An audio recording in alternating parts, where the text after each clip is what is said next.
We have a number of development boards for our speed brake project.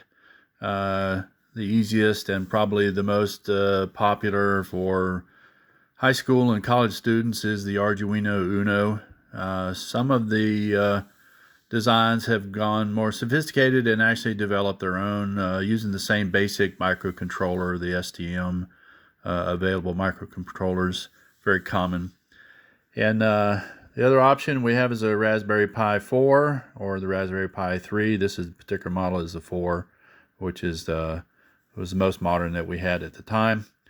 We can also use an omnibus. This is PixHawk compatible, ArduPilot compatible software, and it's one of the smallest microcomputers that we can use to develop on.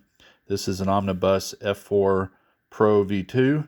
Like I said, again, compatible with the PixHawk firmware series and ArduPilot and ArduCopter.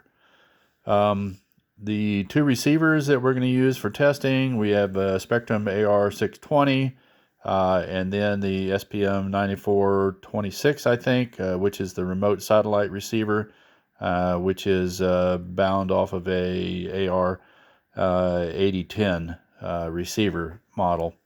This is the smallest receiver that we can put into the system. We've also got the option of a tiny Arduino, which is extremely small, powered by a little watch battery. Our favorite development environment is the PixHawk. The current one we have is a 2.4.8 hardware version. This is Chinese made, just as good as the original 3DR 2.4.6. That's also very common.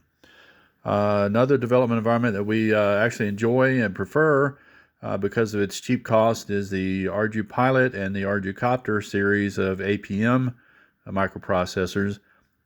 These are older and out of date. Also, the firmware won't go past a 3.4.36, I think, for firmware updates. So this is a backwards compatible environment for the ArduPilot software, and we again prefer this because of its smaller profile. We can fit it on a 90 millimeter by a 68 millimeter board, whereas the PixHawk is a little bit larger. We actually cut down one of the Arduino development platforms to be 90 millimeters by 54 millimeters, which will fit inside of a BT70 body tube. And we cut down our Omnibus Pro sleds down to 50 millimeters to 90 millimeters. The rest of them are all 90 millimeter Arduino and Raspberry Pi compatible development sleds.